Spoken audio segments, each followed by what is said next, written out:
It's Monday on Your View. Welcome to the show. I am Morayo Afolabi Brown. As always, I have the ladies with me. Alaja, Nima, Akashat, Zibiri, how are you doing? I'm fine. And the same color somewhat today. Abi? What's up? I'm How was your weekend? It was a busy weekend. So the Zenith Bank Christmas light up was happening.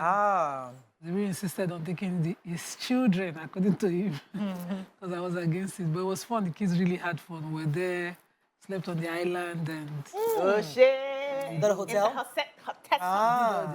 Got everything. Nice. Oh, that's so sweet of Kids him. had fun. They're still talking about it, and I'm feeling guilty because I became the wicked one. Hope you made use of This is really interesting. So you also just take it for the weekend, stay on the island. Hope you made hotel. He's always now, loved what that is- idea. Just take a staycation somewhere. Hope you used it Apply. judiciously. You can trust I that. trust you. Please, it's Monday morning. Yeah, how you doing? But I want to Okay. send out a condolence message to my partner. He's been my partner at Sinusha, my law firm, for 7 years now. And my friend from way back in school. Yaya lost his dad yesterday. My heart is with you. May Allah grant Baba Jannah Firdaus. Talking about condolence, so I also have an auntie who lost her husband on Friday. Auntie Kofo, I'm sure you Kofo Gala, Mr. Gala, Femi Gala passed on Friday. Oh, May still rest in peace. I was with her over the weekend, but I'll probably stop by again today. So it's one of those times that you just have to stay with family and friends at this time. How are you doing, Tokwe? I'm good. Friday was Daystar's 27th year anniversary. So yesterday was celebration in church. It was our own kind of celebration. So you know some other churches, they do Ashwebi, they have color everywhere. We Daystar isn't really like that. How are you feeling like? I feel no. Our focus, no, but really, our church is not. People do Ashwebi now. No, it's not like our thing to do over-the-top celebration. The focus at least for the past 15 years I've been there is in testifying the lives that you have touched. So that's the counting. Don't come and tell us how many cars you bought this year. What did you do for Tell an us- anniversary? So, How many years? 27 years, Oh, nice. and it was a celebration of a life of impact and a platform to impact. And it's just humbling to obey God. You know, some things you start small. Mariah obeyed God in pushing for this show, and then very soon will be 10 years. Sometimes we were looking at this 1 year, but just starts, and in a few years' time, it'll be like, oh, 10 years gone, 20 years gone. How did we even start this thing? Our own 10 years, I'm Agbashebu. Your view 10 years is next year. We are shutting down Lagos. Shutting down Ashwebi. Lagos. We're going to print out Ashwebi, your view. I'm sure they start Your view at 10. Do it at Lagos must know that your view is 10. Yes, so Next year, me Lagbara alone. How you doing, Obiajilu? Fine, I'm doing well. So I spent the weekend doing some experiments. You know, I told you guys I'm getting into healthy snacks. So I was exploring dried fruits. Fantastic. I've got my dehydrator. I was just doing one experiment to the other. You know, just Empire. checking. Obiajilu. Empire. As they do hair. Business We empire. do clothes. Children's clothes. Yes, so Then now we're doing Then now food. we're doing Fantastic. This is Business Empire has got you covered. anyway. One stop Please, shop. me, I'm the first order. I'm going to order my consignment. Once your dried fruits are ready, just call me up. I sent one this morning. Fantastic. I think it's great work you're Yeah, doing. you don't give us to taste. Wait now. We are the Be tasters. calming down. It's Monday, guys. Let us be serious. We're on your seriousness. Yeah. As I said, it was one of those condolence weekends. You have a lot of not full fantastic news this weekend. You know, you just have to just thank God for life at across board. But Where our hey, seriousness. just in we have experienced this Monday. I'm not among. Go on a break. When we come back, go through the front page of the paper. Stay with us. We'll be right back.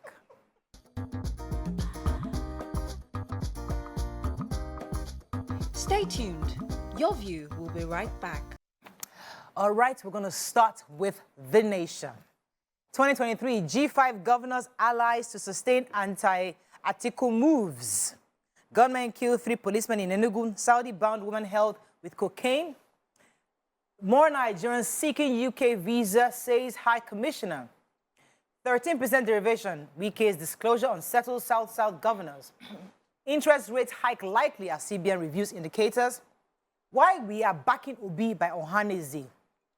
Ekiti Assembly boils and cleric abducted in Kwara State. Okay, which story are we starting with? The UK, so the British High Commissioner to Nigeria, Mrs. Catriona Lang, said yesterday that more Nigerians are seeking United Kingdom visas. And he said this, that the UK government is mindful of everything that's happening, mindful of the situation, and was in talks with the federal government to avoid the brain drain, because we know that we have had issues of brain drain where especially in the health sector, where a lot of the doctors are relocating to the UK to work. So she spoke in Abuja, and she was saying that they are going to be working hand in hand with the federal government on that. Also, that most Nigerians want to be in the UK because they have made their policies very accommodating and acceptable. And the fact that it's an English-speaking country, and Nigerians like to go where they have most of their people. Most Nigerians are majority of Nigerians are in the UK. And so that's why a lot of people are coming. But they understand what we are going through, and they will be working with us directly to ensure that we don't lose all of our people trying to go to the UK to work in the UK. Oh, okay, so Kata bus on Friday when Governor Wike... What's that? I got it. Okay. So, Governor Wike on Friday busted the whole news when he said that President Muhammadu Buhari had paid all the pending derivatives of 13% owed since 1999 to the states, namely Rivers, Bayelsa, Delta, Edo, and Akwa Ibom State. He said that part of the money he used, the 17 billion was part of which he used for the Port Harcourt campus of the Nigerian law. He also built flyovers. He also built law school and the cancer center with his money. Yes. He was not wondering what other governors used their money. No, Nigerians were wondering what other governors used with their money. Governor Okowa came out and said, our own is 270 billion, but I've only drawn 30 billion, of which has used, but that the government obviously don't have the capacity to give them all the money. And yes, he also acknowledged that, yes, the money was paid. The federal government, Buhari, actually approved for the money to be paid, and the draw is based on what is needed. So, but other governors are yet to tell us, based on this report, I'm yet to see what other governors... But it's very interesting this week, because one of the governors says he will reply that he was going to talk to Commissioner of Information. He'll get back to us today on what he did. I thought he would be on top of it. No. Since it is a major... No, they are not usually on top. Let us where's our money? So let us calm down. This week, let's give the governors this week to tell us how they use this 13%. What is interesting that why every day say they don't do anything. You don't release this money. He has always said he did well to this country. Wow. Time will tell. Okay, interest rate is likely to go up. According to The Nation, the Monetary Policy Committee of the CBN, which usually reviews the monetary policy rates every of their meetings, is having their 288th meeting at the headquarters today. And they will be deciding whether what they decided in September is no longer viable. So in September, it's true of the same year, they increased the monetary rates from 150 basis points from 14% to 15.50%. And they raised the benchmark of interest rate to its highest level since the adoption of the MPR in December 2006. Now, the MPC has also increased cash reserve ratio from 27.50% to 32.50% while retaining the asymmetric corridor at positive 100 to negative 700 basis points around the MPR. It also retained a liquidity rate of 30%. And this Apex Bank, between May and September 2022, raised this MPR to 400 basis points. And they're having their final meeting for this same year, 2022.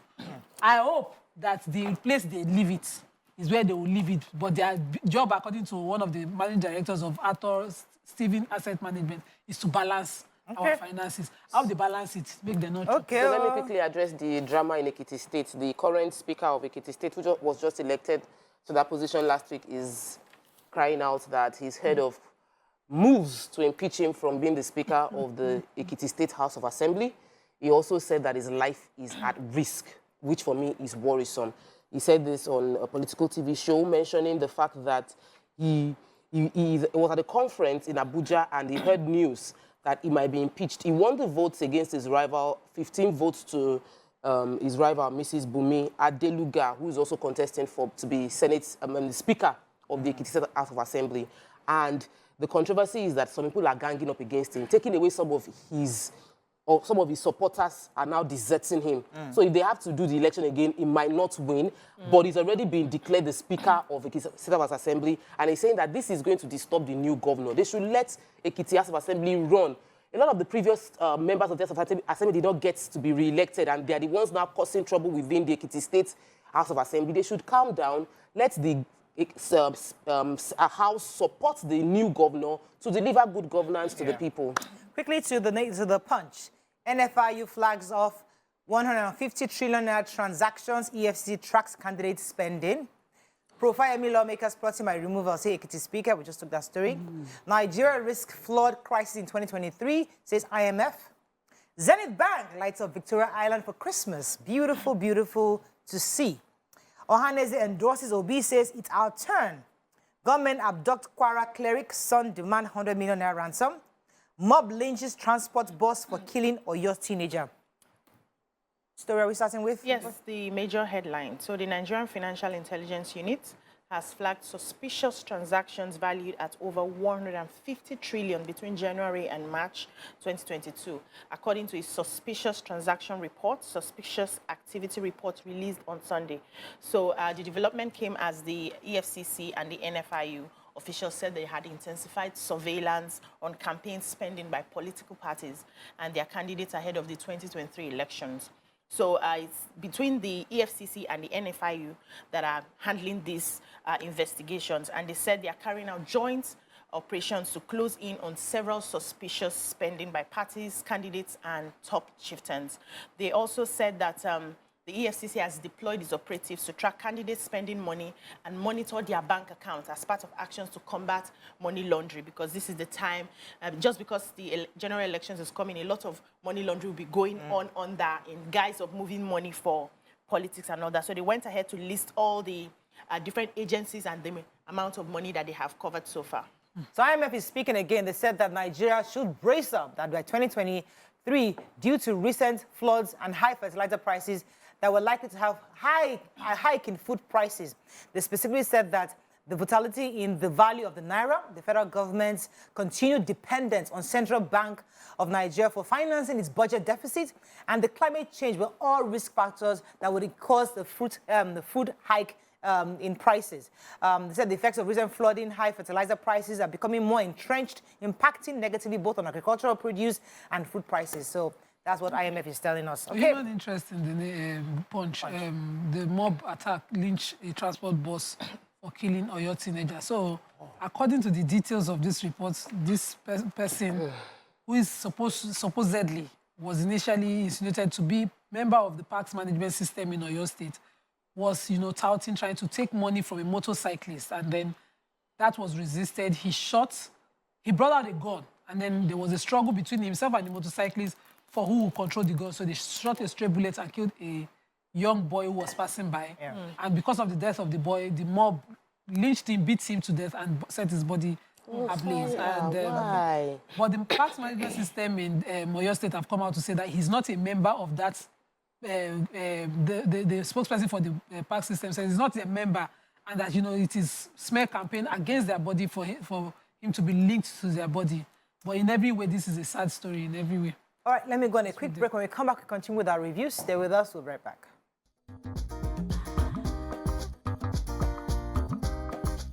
Stay tuned. Your view will be right back. Thanks for staying. We're still reviewing Punch. Yes, so I'm taking the story on the gas. And this is a special feature in Punch about how gas prices is being hiked based on middlemen.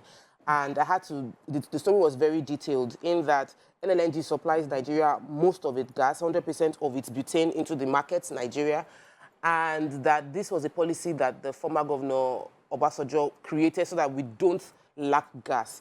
But the scoop of the story is that NLNG would supply middlemen. It would supply the foreign firms such as NIMCO, Navgas, and some other local depot owners at 6 million per 20,000 metric tons. But they then sell to other distributors at 12.8 million per 20,000 metric tons. That's over 100% in price. And that is the real reason for the hike in cooking gas. The cooking gas used to be 3,500 as at for 12 kg in 2019, but right now 10,000 to 11,000, saying that many Nigerians are unable to, even 12,000 depending on the location you are buying from, and many Nigerians can no longer afford to use the cooking gas, which is a cleaner energy, and are resorting to coal and firewood, and that it is linked to the fact that there is an inflation of price between the middlemen.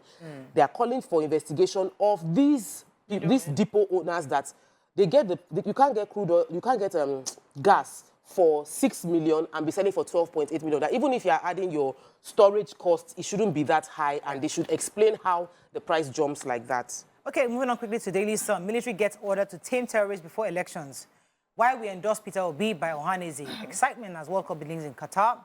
Protest as North gets lion's share in National Assembly new appointments. Lekki Ekpe corridor may be washed away by 2024, says NCF.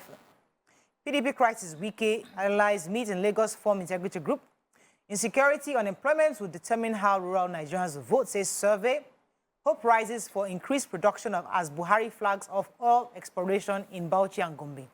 Okay, which story? So, Lekki Ekpe Expressway, according to the NCF, the DG of the Nigerian Conservation Foundation, Dr. Joseph Onoja, he was speaking at the 40th anniversary of the establishment of the foundation, and he said that they've been monitoring via drone the corridor of the Lekki Ekpe Expressway, starting from the Lafia G-axis with drones from 2018 to 2022, and they have house marks, and they compare the pictures that they see periodically with the Google pictures of what used to be, and they see constantly that the ocean is encroaching. Wow. By 2024, he says that if care is not taken to stem what is happening right now, Nigerians being deliberate about how they live along nature, the ocean will get to the expressway itself. And yes, That's the ocean scary. will get to the expressway itself, and that this monitoring that they have done over time, they've continued to see how close. Presently, one of the houses that they, to measure the meter, the ocean is already at the doorstep of the house, just between 2018 and 2022. It's worrisome for me. Right. But, quite worrisome. I know if Miriam was here, she would take this story quickly. She's Okay, let's take another story. I was going to take the story, Governor Wike. I love Governor Wike.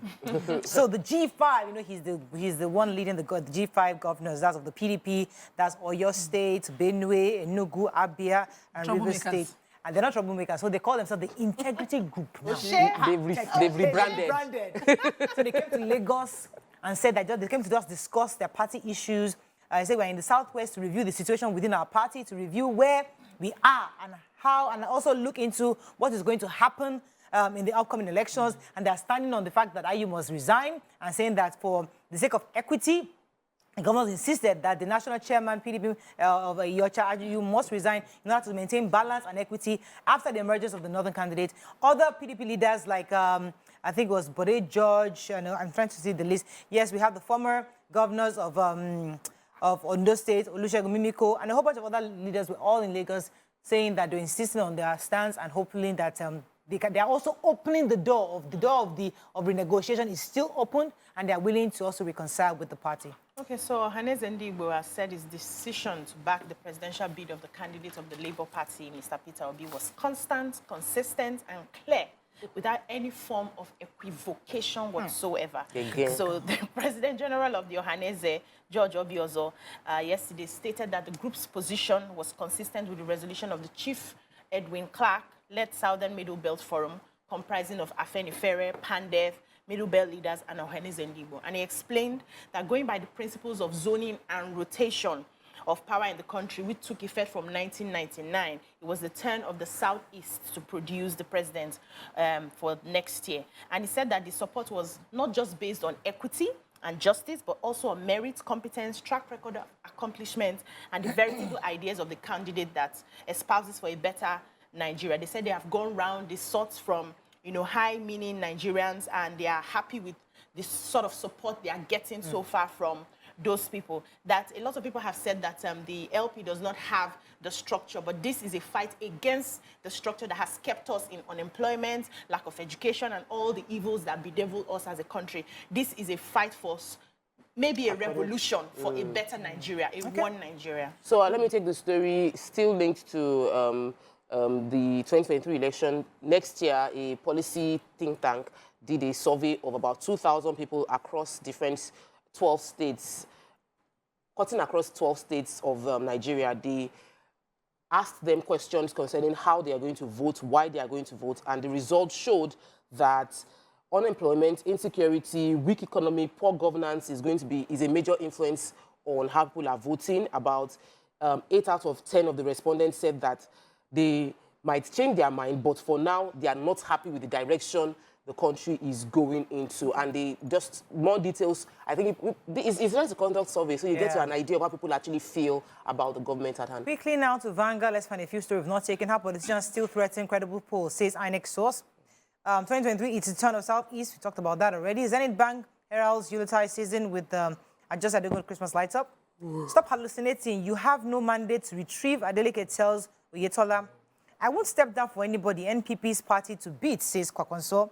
Gunmen kidnap Kwara cleric, son, sibling, demand 100 million naira. And I think that's the only story we've not taken. Okay, yeah, go ahead.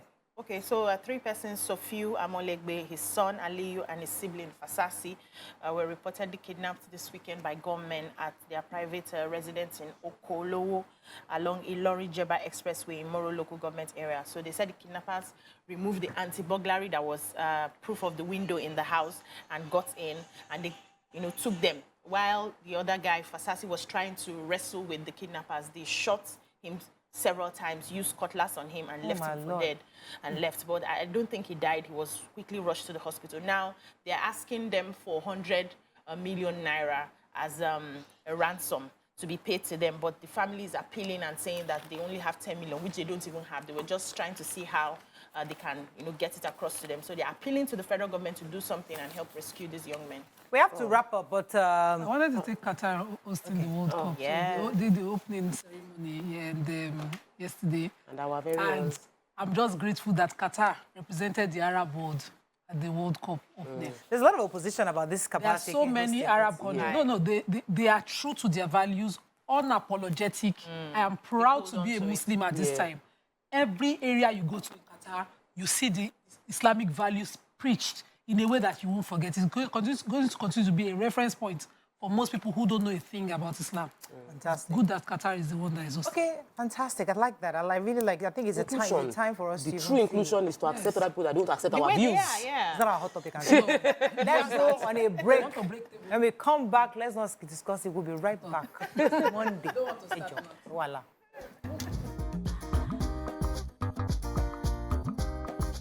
Stay tuned. Your view will be right back.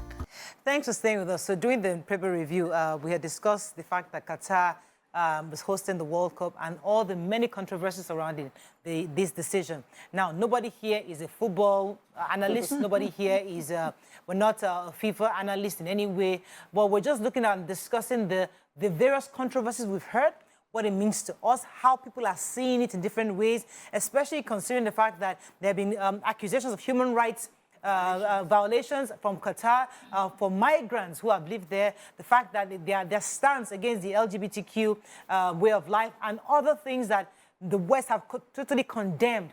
And then that's on one end. Another end is, Nima was saying during the paper review that it also projects the Islamic world, the Arab world, and shows the sincerity of the Islamic religion to the world. And there's an opportunity to showcase what Islam truly is in different ways. So it depends on who is looking at it. What are your thoughts on it? We'd like to hear your thoughts on the fact that Qatar is hosting the World Cup. The West seems to have a serious issue with this. Others are seeing it from a different angle. What are your thoughts? How do you see this decision?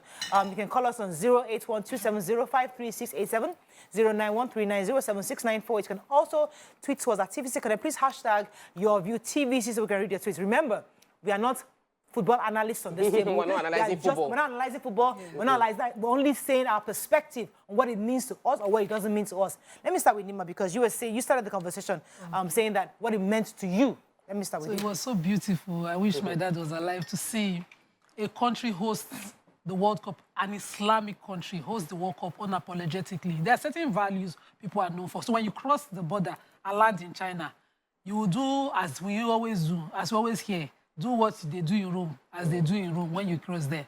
But when the Western world sits in judgment, they always judge from their own perspective, their ways, their values, and tell a country how they would run their country. The only thing I must admit here is that all of the Arab countries, I've always said it, do not have favorable human rights laws around migrants. They're not favorable. They are very disrespectful. They don't have the same fundamental human rights values as we do under our constitution. And most of them are Emirates. Most of them, they don't run a democracy. So you will not go there and expect the same standard. If you go into Indonesia, for instance, with a bag of drugs, you know what the sentence is. Or even one small pill, you know what the sentence is. So countries should be able to stand.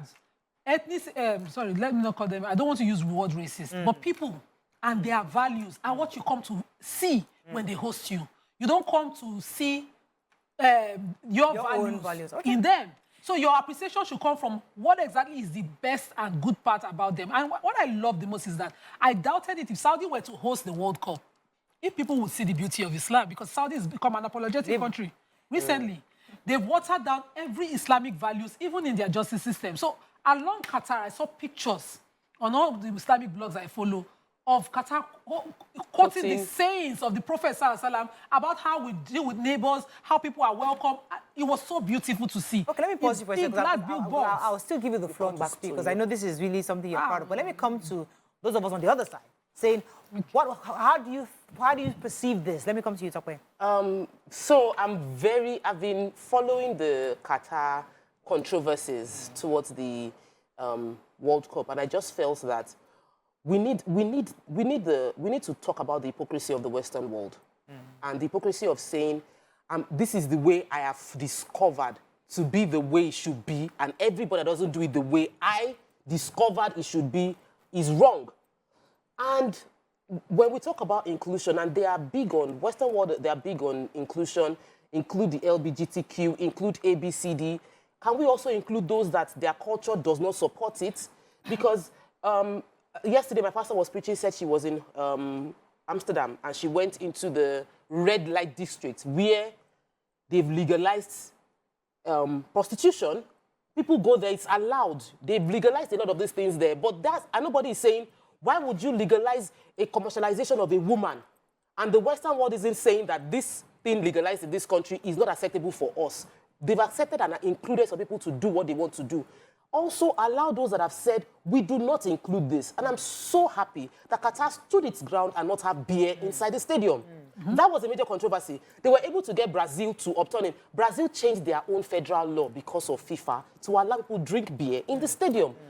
And Qatar said, no, we don't allow beer. You cannot drink beer publicly. You can only drink beer in the places where we have called FIFA festival zones. And I think that should not be frowned upon. But FIFA has done something amazing in including other countries and other culture in football. And they should let that trend, they shouldn't fall under the pressure of we are going to protest, because people are protesting against FIFA for allowing Qatar to host. And so FIFA is now putting pressure on Qatar. In actual fact, FIFA should stand for what it means, football, celebrating everyone to be allowed to play football. But do you think, Bislam comes to you, do you think there are lessons to learn here? Because many of us, especially those of us in Africa, it seems like we're very quick to accepting the culture, the Western culture, or, you know, them influencing us and even than us influencing them. And do you think there are lessons to learn? Or do you think, actually, if you cannot join them, I mean, if you cannot be like them, don't join them. You know, how do you see this? So I'm happy that we are going to be drawing lessons from this. And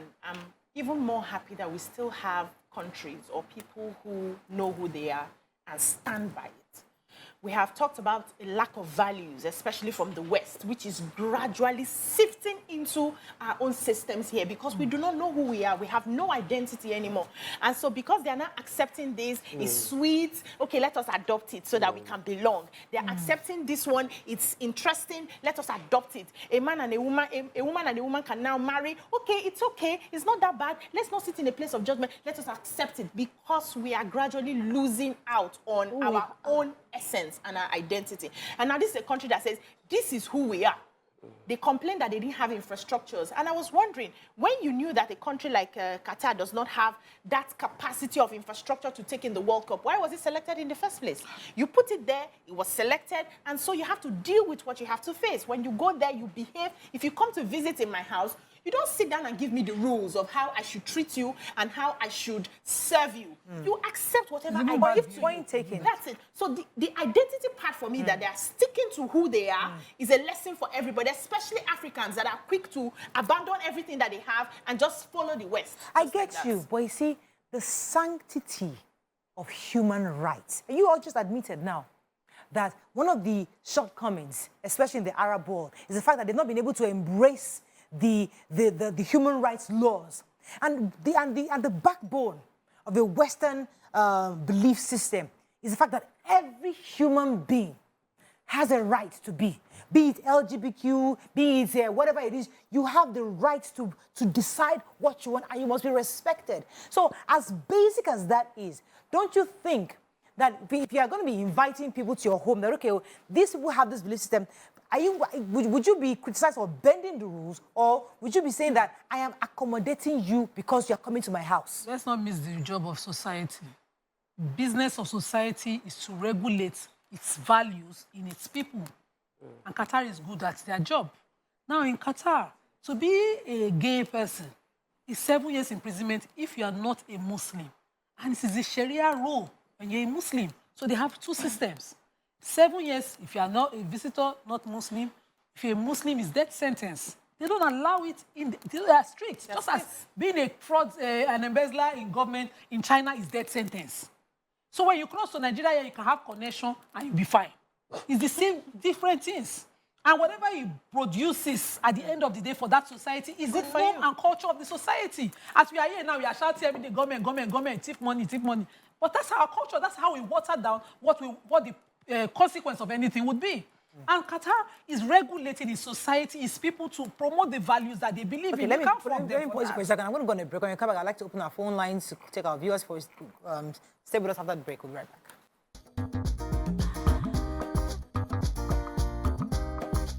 Stay tuned. Your view will be right back. Thanks for staying with us. We're still discussing our thoughts on Qatar hosting the World Cup. And let me read you what a report says. It says that Qatar is a country that for many years used a system that many human rights groups worried that exploited laborers, and some cases kept people's passports and didn't even pay them. Also, some reports have indicated that hundreds, even thousands of workers died in the process of building the stadiums and other infrastructures for the Cup. They're now saying that FIFA should have used the opportunity of this World Cup to insist that if Qatar doesn't obey international human rights laws, you cannot host. So it's an opportunity to help.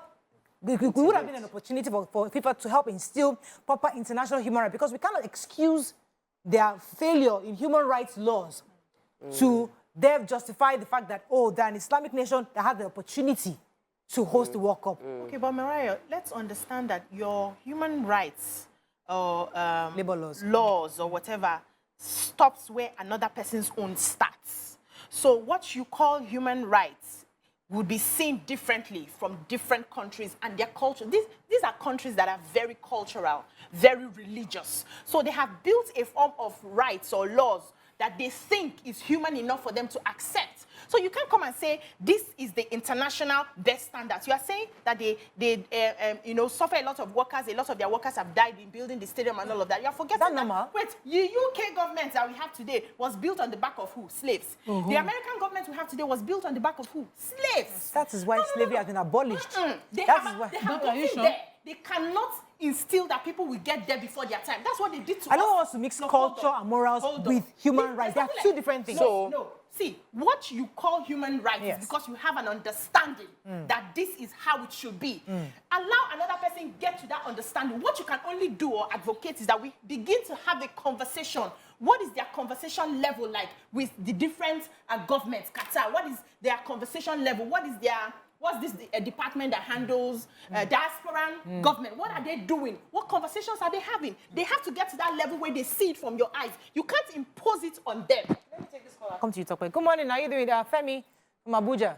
How are you? You're live. Go ahead, please. Nice to be on this program. Yes. That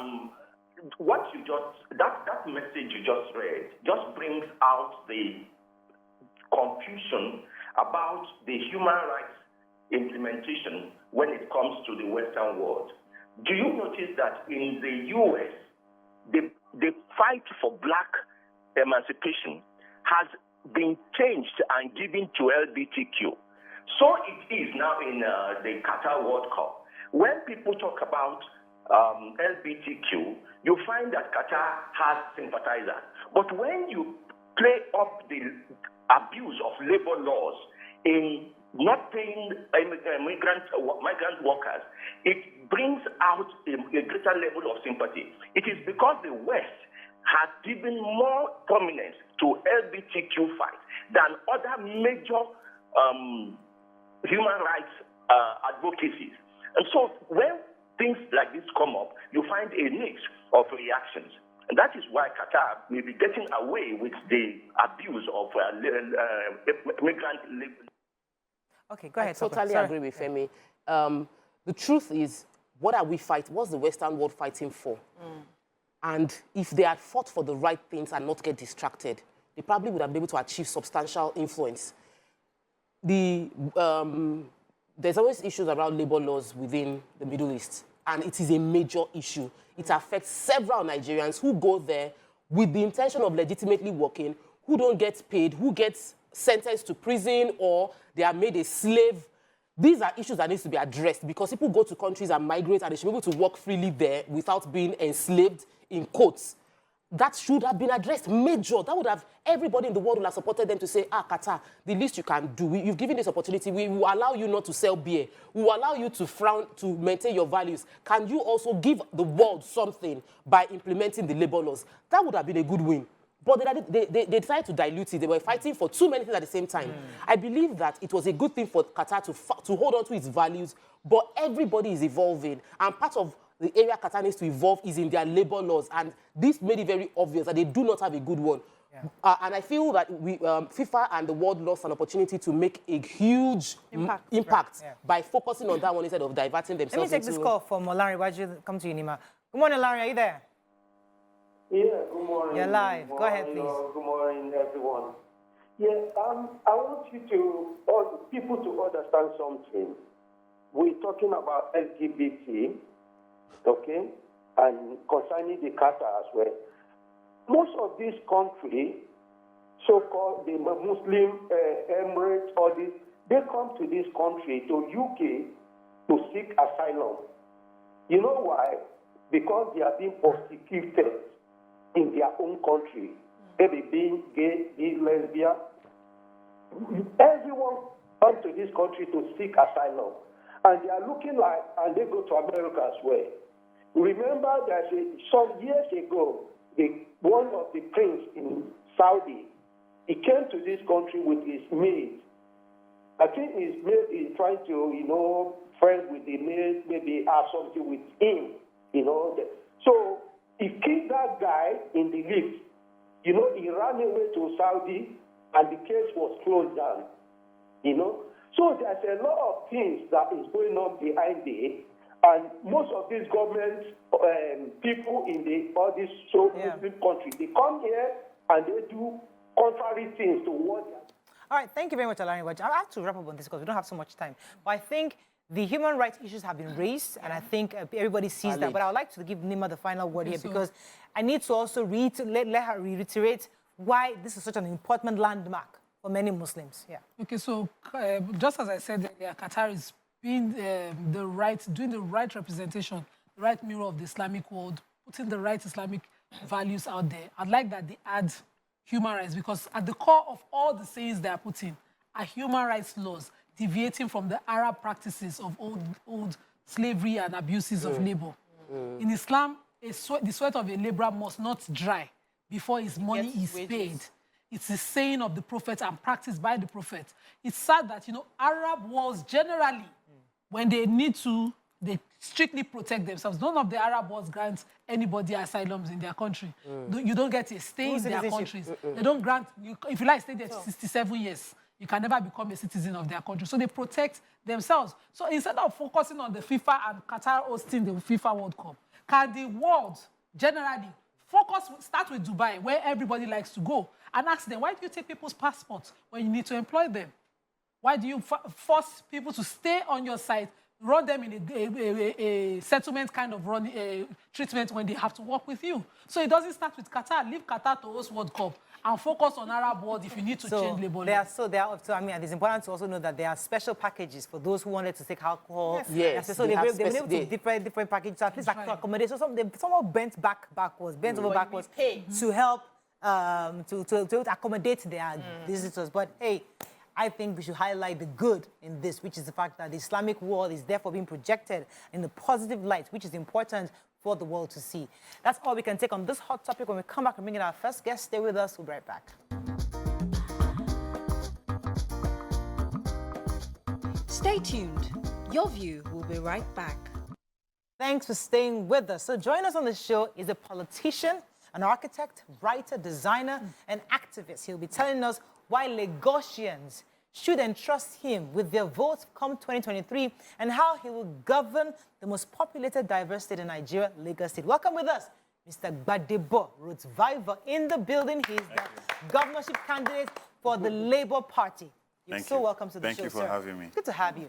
You can join the conversation now calling 081-270-53687, 091-390-7694. You can also tweet to us at TVC Connect. Please hashtag your view TVC so we can read your tweets.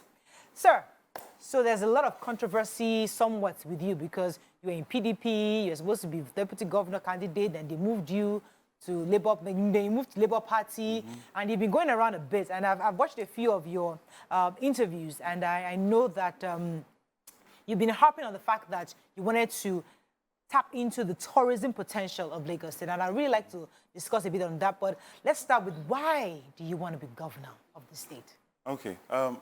Well, I contested for Senate in 2019, half of Lagos. Under which party? PDP. Okay. Ikeja all the way to Badagry. And that gave me insights in the 125 wards that are in that half of Lagos, going door to door, meeting people, understanding the pains that people feel in Ojo, where a child in the riverine area has to go such long distances to get primary school, to get primary health care. And in understanding that and understanding that we now have an opportunity where young people have decided that it's time for politics to be something that they play a part in. It's time for a situation where you have a politics that's accountable, a politics that's not left to just the politicians anymore. And the idea that Lagos can be so much more. Lagos was once ranked one of the best cities to live in 1966. It was ranked alongside states like Spain and London. And now, for the last 10 years, it's been consistently ranked as one of the best places to live in the world. So, for me, bringing architecture to view, understanding how we can actually impact Lagos with good design, proper planning, systematic and structural planning, we can create a Lagos that works for everybody, right? And that is my passion, that is my drive. I'm from Lagos, I'm an indigenous of Lagos, and like Plato says, you either choose to get involved or you complain about being ruled by people that are less than you. Yeah, so I wanted to, I love the ownership, this is where I'm from, this is why I want to make it work. But we know that Lagos isn't really about, Lagos is more than Lagosians. That's the truth. Of course, I agree. And Lagos has grown and expanded based on the fact that every other part of the country has come here, put in the work. And how are you approaching those other people as well? Because if you go to the Ojo, you're not really seeing a lot of Lagosians. You're seeing the Igbo people who have lived within that Ojo area, the trade fair area. If you go to some other parts, the riverine area, they are Ijaw people that have lived there. So how are you going to get across to those that are not Yoruba people and are not Lagosians, but are also here and they feel like I was born here as well? Of course. I am the epitome of New Lagos. I'm from a very old Lagos family. My mother is from Abia State. My wife is from Anambra. So if you're talking about epitomizing what Lagos is, I'm the embodiment of it. And when you look at the number of votes I got in 2019, it was a reflection of that. Because all those axes you've mentioned, Amo, Odofin, Ojo, those are places that were in my constituency. And those are people that came out and gave me those numbers. My mother was on campaign trail with me, It's also about empathy. It's about empathy. Being proud Lagosians, but also spending time in Port Harcourt, in Azumini during Christmas, gives you a vast insight into human beings, into different cultures and different people, but to allow you to see more the commonalities that what separates them. So in relation to that, like I said, the idea of Lagos, which made it the commercial capital of the world, which made it Nnamdi Azikiwe's political base, was that the indigents of Lagos have a culture of welcoming, of acceptance, of live and let live, of if you are bringing excellence, if you are bringing positivity and you respect the land, you will thrive. There's an imported culture that has come to Lagos State, and that's what we're trying to get away from and restore the original feeling of Lagos. So for me, the current governor of Lagos State may be a tough nut to crack in the sense that some Lagosians, or I've heard in some quarters that he has been very proactive. He actually listens. People make complaints and say, this is not working, that is not working. And before you understand what's happening, they are there. The people who are supposed to be doing the work are there. They are showing results. Do you think you stand a chance against someone who people are now beginning to see that this guy listens? Don't you think we should give him a second chance? Listen to what? To the cries of the people in the No. state. When you say the cries of people are people waking up at 4 a.m. to get to work for 8. And they're doing that, they've been constantly doing that for the last 20 years. The cries of people are that they don't have water in their house, even though the state has collected so much money from the World Bank to be able to deliver potable water to people's houses. People are crying about that. People are crying because they are embarrassed by agros on the road every day, right? Even the bus drivers have now come out to complain. Those are cries that are not being listened to. There are people that are complaining about how people were treated during NSAS, how the light was turned off, right? Those are cries that are not being listened to. You see, Lagos State has been run in a tokenist form for a very long time. There are things that are done to get the headlines. Lagos is working, but millions of Lagosians are in Lagos, and they've normalized suffering. Because waking up at 4 a.m., not seeing your children before they go to school, right? Coming back at 12 p.m., right? There's so many people don't realize how many marriages have been broken because of just traffic in Lagos State. Let me let Nima jump in here. Okay, so I'd like that when we talk about this administration and what it has done, let's give some credit where it is necessary. You mentioned the traffic, and you see construction as the bedrock of most of this. Eko Bridge presently suffered an explosion. The Ministry of Works, Federal Ministry of Works, have come to say that that bridge has to go down or something has to be completely shut. I drove around that place and I saw the work. So I'd love some credit where it is necessary. And where it is not necessary, please be free to say. Okay, so like I said, I don't believe in mediocrity. What has kept Nigeria where it is, where it should be one of the greatest countries in the black race, the black world, is mediocrity. We get a little token and we clap. Your bridge that you got, you could have got 4 of it. Because by default, Lagos operating at prices 4 times the World Bank benchmark for what a bridge should cost. And I give you an example for the Falomore Bridge, I'll even call it a ramp that links to Uzumba. It was done at 4 times the World Bank benchmark price, right? And so many things like that. But even getting deeper into what you said, it's taken almost 23 years to get the blue line, right? You have the Lagos-Ibadan rail, that's about 170 kilometers. That was done for about 1.5 billion, right? And we know that we need about 160 kilometers of rail to make Lagos work and to get away from traffic, so that you have a situation where even if you need to take that bridge down, it's okay because we can still move around Lagos. This thing has not been done. Barely 16 kilometers of rail has been done. The 160 kilometers was their plan. Barely 16 kilometers have been done. The red line, the track, the infrastructure was laid by the federal government. Yes, they built stations around it, and I clap for that. But the fact of the matter is, the main work and problems is, how long does it take to put the rail infrastructure? How long does it take to dredge your waterways and provide proper embankment so that we can actually move properly by water and connect Lagos, which is supposed to be connected? Let me go on a quick break. When we come back, we continue with this conversation. Stay with us. We'll be right back.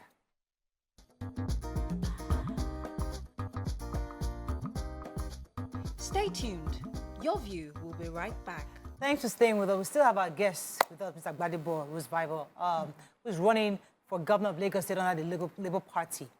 Now, let's talk about some of the things you want to do. I said before, I had read a few interviews where you were focusing on tourism, says how much you want to tap into tourism in Lagos. I'd like to know how you... A question that came to mind is the influx of people that come into Lagos every single day. is a major strain on the media resources they have within the state. The government always complains of how difficult it is where you try to buy amenities into maybe hospitals, and then you have more people coming in using as amenities. How do you plan to work in Lagos the way we have continuous influx of people all from all over the country coming to Lagos? That's two questions in one. Okay. So Lagos, and that's banned, going all the way to Ghana, is going to be a megapolis. The megapolis of the future is the fastest growing region in the world, right? And there are many reasons for this. Lagos was supposed to be the commercial capital of Nigeria. Where there's commerce, people will always come, right? So let's first understand that. Now, I'm going to link tourism, and this is your second question about managing people.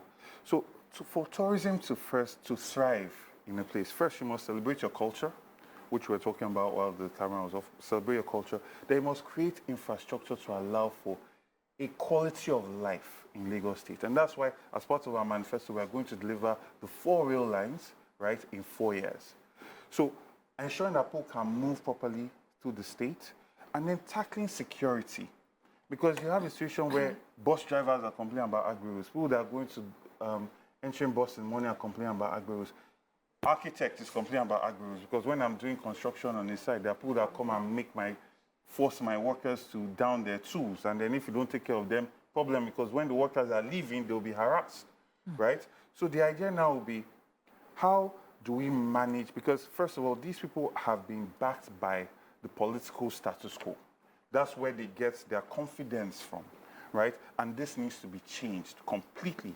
We're going to work with them as stakeholders to create a situation where they get skills that make them more employable, and tie it into incentives for companies to settle in different local governments that make it self-sustaining, so urban renewal.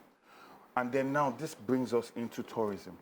So the local governments that have comparative advantages, so like Badagry, Ekpe, Ikorodu, they're close to the water, they have huge fishing communities, very lot of culture as well, especially Badagry. So let's use Badagry.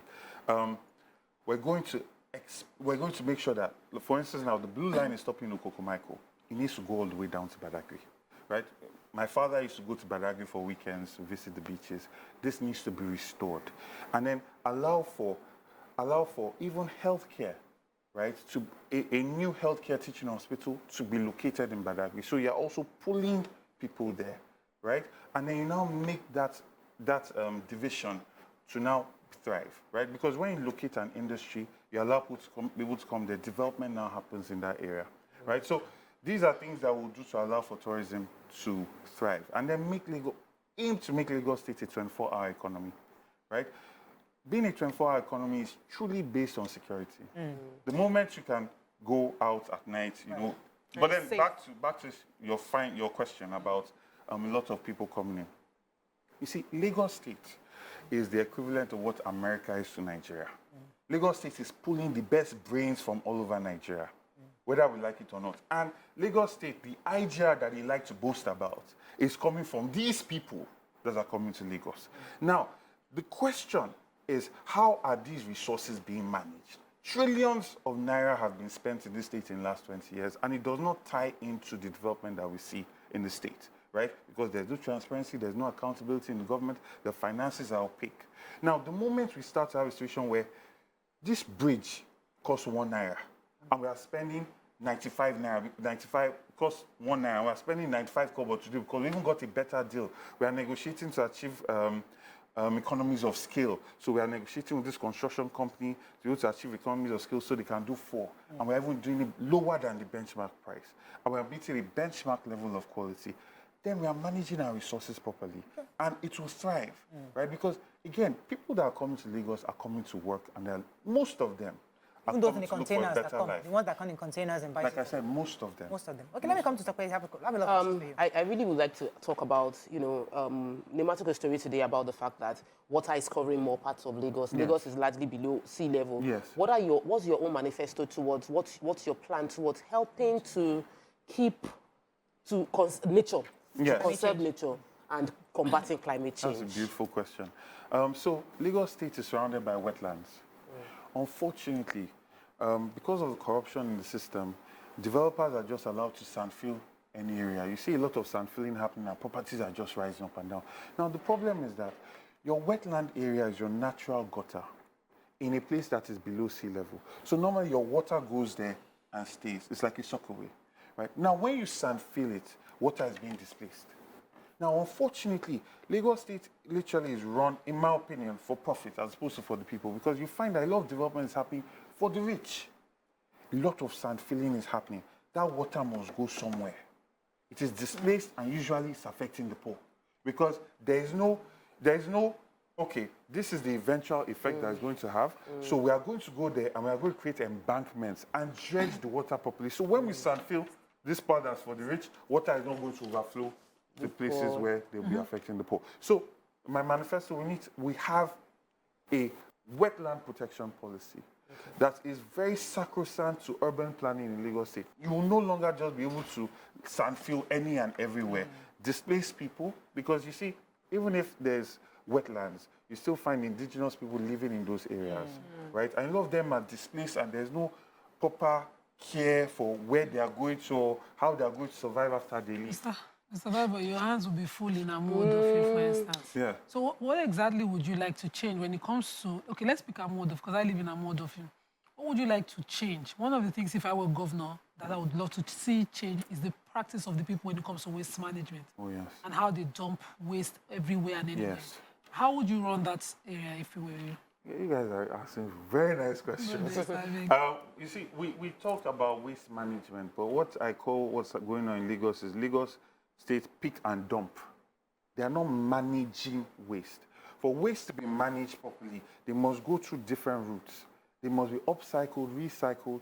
It's not, you're wasting waste when you're just creating landfills with it, right? So now, you must actually have local government autonomy, right? Lagos State recently voted against having local government autonomy. And I say this because when you have local government autonomy, you can now have visionary potential governors as your local government chairman. Now, I say this because proper waste management must be at a local level, right? So there must be incentives that are coming directly to that local government that will incentivize them to make sure that their people are managing waste properly. And when I say manage waste, you want a situation where from the house, people are separating waste, plastics and others. So the truck that is coming to pick organic waste is different from the truck coming to pick plastic waste. We must now open the entire system. We must depoliticize it so that if you have a truck, you can get into the system in a very transparent, easy way. So that we make up for... question. Are you going on the break? Yes. So when we come back, I'll ask it again. Stay with us. We'll be right back.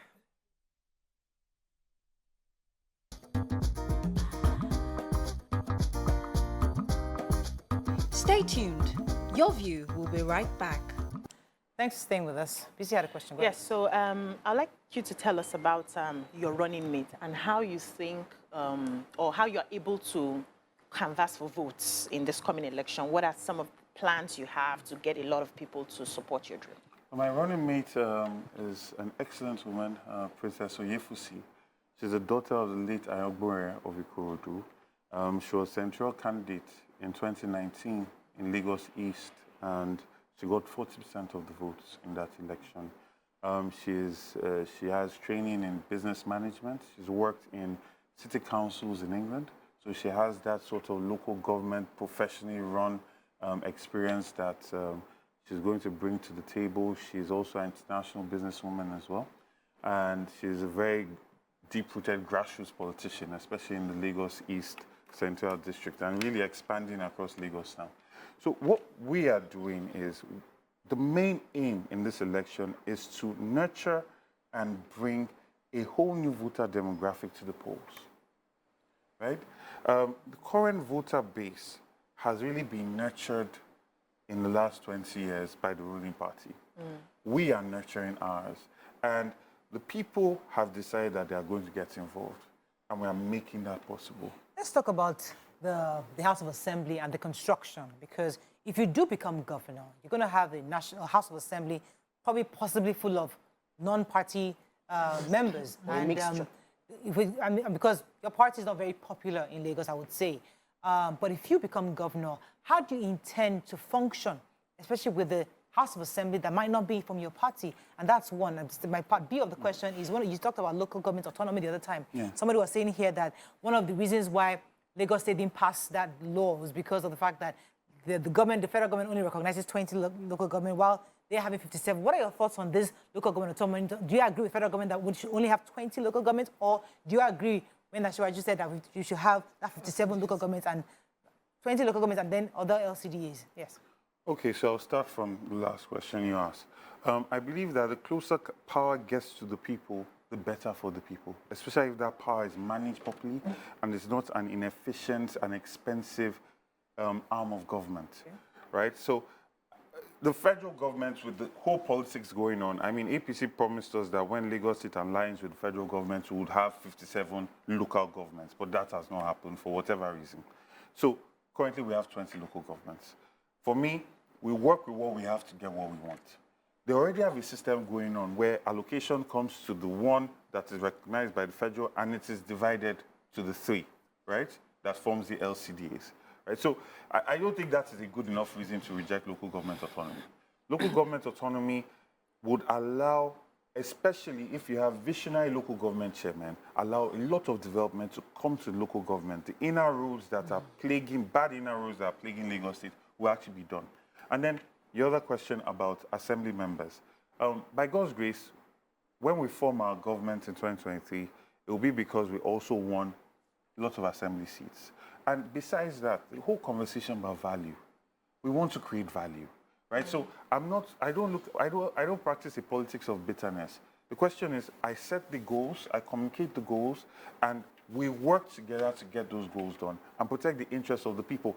And also we'll be transparently communicating with our people, create a lot of feedback loops. So in the people that are being encumbrances to good government, right, the people will know. It will not be an opaque system, right? One of the things that we're going to do is we're going to have a radio show that is taking on a local government or an issue for a number of days in the week, and then I will come on the last week and address it, right? So constant feedback loop. So if you, the state assembly member, want to be the thorn in the flesh of development in the state, your people will know. Okay, so I have a question earlier. My question was talking about how to change the culture of waste dropping of the people of Amodofi, where I live. And also there's a question from there on how you would deal, asking you now, how will you deal with the indiscriminate sitting of tank farms along the Jigu waterside and containers terminal spread around Amodofi? Yes, it's a very big problem. And this has been consistent even when I ran in 2019, 2018. You have people coming home and just tankers, containers. So we're going to have to carry all stakeholders along and push for new rules, whether it's going to be incentivized by levies or taxes that will be imposed on them. But you must have a proper garage for your tankers if you are going to operate your tank farm. There must be a place where they park. It is no longer okay to take over our roads, right? And we'll also make sure that there are stiff consequences to people that are taking bribes, right, to ensure that those things happen. And first, there now needs to be, well, there was a call-up system that was settled in Apapa, but obviously that also broke down because stakeholders were not properly aligned.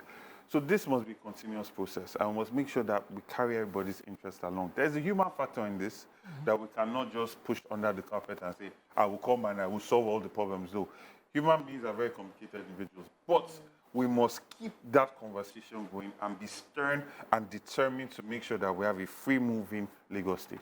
So one of your selling points running is you're being very young, but I know that you also contested under you were in PDP for a very long time. Your deputy governor candidate was also in PDP, and what brought you? Why did you leave PDP, and what do you want to do differently together under Labour Party? Okay, so the PDP was a situation where, it's just summary because it's a distraction at this point. I withdrew from the race at the last minute because leaders in the party felt that there could be a potential ticket that was unbeatable. And I withdrew. I was not happy about withdrawing, but I withdrew because they had agreed that, okay, you guys will make a good pairing. A week later, the flag bearer changed his mind about that, right? And decided on somebody else. And that's all well and good. This is prerogative. But there are consequences to breaching and reneging on agreements, which you are seeing play out now. So I joined the Labour Party, and I chose Labour Party because I saw the movement that was coming. You see, the people had started to go past having candidates that just come and dance and crack jokes and say funny things, and they have the boys or they have money. They are now starting to look at people that have competence, people that have character, people that don't have baggage, and people that have integrity. And I felt that the choice that His Excellency Peter Obi made of choosing Dati, who was not like the typical grassroots politician, but was also an intellectual, highly cerebral, someone that has invested lots in development in the healthcare sector, in the education sector, was starting to create a brand. And when you start to have a brand, then you start to have an identity. And that then creates ideology. And that is something that I bought into. And that's why I joined Labour Party. Labour Party, our vision for it is to create a party that is truly powered by the people. And I won't say middle class, but not middle class in the way we understand it. Middle class in the sense of you are educated, you have opinions, you can make decisions with your mind, not your belly, right? You are the ones that know all the tweets about how Lagos can be better. You Facebook all day about the complaints and how you can change policy. Get involved. One of the major problems we have across the nation is the need for a mental change, a perspective, because many people, yes, governments come with great policies. You must not do this, you must not do that. And it's fantastic on paper. Implementation is totally different because the people are they're used to the way of life of just getting things done or cutting corners or just the corruption. People are used to it. It's like almost like a lifestyle. How does your government plan to change mindset? Because the truth is that that's a major driver for any change. No matter how great your policy is, if the people are not ready for that change, they're not going to move. Okay, so I think it's very important that I clarify something. You see, the Nigerian that we have today is not what the Nigerian always was. There was a Nigerian that puts in people like Obafemi Awolowo, that experienced Herbert Macaulay, Nnamdi Azikiwe. These people were not motivated by the money you were sharing. They were donating. When you talk to people like Pa Adebanjo, and you talk about the money involved in politics, he does not understand it because he came from a time where people were donating to political campaigns. People were responsible. The military incursion happened. Biafra War happened. Our values were starting to get lost because of a number of people that were displaced in that whole process. Anybody that's interested can read about Claude Ake. He did a fantastic treatise on it, the two cities, where it breaks it down very well. But going into, it's important to say that because I don't want people to have the sense that Nigerians have always been this way. Nigerians are reflecting leadership. Right? And that's how Nigeria is. So for me, my government will be leading by example. I talk about opening up our accounts, and I'm saying it publicly so I can be held to it. We'll open our accounts. We'll publish line-by-line items. Right? Now, when you do this, you've enthroned transparency and accountability. And if I, all of a sudden, don't want to do that anymore, I cannot. Because now that system has already been set. And then it allows for performance and delivery of projects at a price that is efficient, right?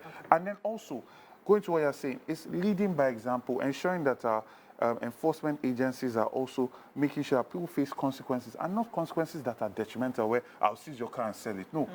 Little consequences, right? Now make you start thinking, you know what, I'm going to adjust my quality of life. So bills, right, that are automated. So if you're going through one way, a bill that is directly linked to your license plate, right? You don't have to pay it now, but when you want to renew, you pay it, right? And this will be piling on. We have to wrap up. Let me take a few comments on social media, then we run off. We have run out of time. Go ahead. Informer says, information dissemination is key for engagement, enlightenment, and inclusivity. I am listening to, she's tagging you on TVC Connect and says that the Lagos State House of Assembly voted against Lagos State autonomy. And Hold Funky Flex says, leave this your guess is a bag of wisdom. Listening to him make me proud to be a Nigerian. His type is supposed to be at the helm of affairs in Lagos because he's not only a thinker, but a problem solver. And any other comments on social media? I'm trying to look. I have one here. It said Shegun Oyeleke says, we need to tie party performance to the candidate and glue it with super glue. Okay, as we wrap up, let me just give you an opportunity to talk to the Gaussians, especially because the elections are coming up, and there are many people at the polls, and people are trying to make objective decisions. So what would you say to Nigerians at this time? Why should they vote for you in a nutshell? We need to change the narrative of Nigeria. And in doing that, the people must get involved. You can no longer leave politics to just politicians. The people determine and should determine the politician that comes up based on the votes and you participating. A lot of people have gotten to get registered. I know that they might be frustrating you, but make sure you see it through. Power is not given to you like that. You have to take power. And that is your part that you need to play. If you do not get registered, find 10 people that you make sure you're responsible for to ensure that they vote on the day of election. The moment politicians start to see that the people are determining who gets into power, they then become accountable to the people and they serve the people. And that is the trajectory that will allow us to have servant leaders that will move our country forward. So please get involved. Please make sure you vote for people that have competence, integrity, capacity, and the courage to actually make Nigeria and Lagos State a better place for you. Just in case you lose, what happens? I'll keep nurturing this new voter demographic because I believe that they are the custodians of democracy, and they need to be the ones that determine who rules us, not people that vote based on their stomach. Thank you so much, Mr. Gbadebo Rhodes. It's a pleasure having you on the show. Thank you so much. Best of luck. Thank you so much. That's all we can take on today's show. Have a great day. We'll see you tomorrow. Bye for now.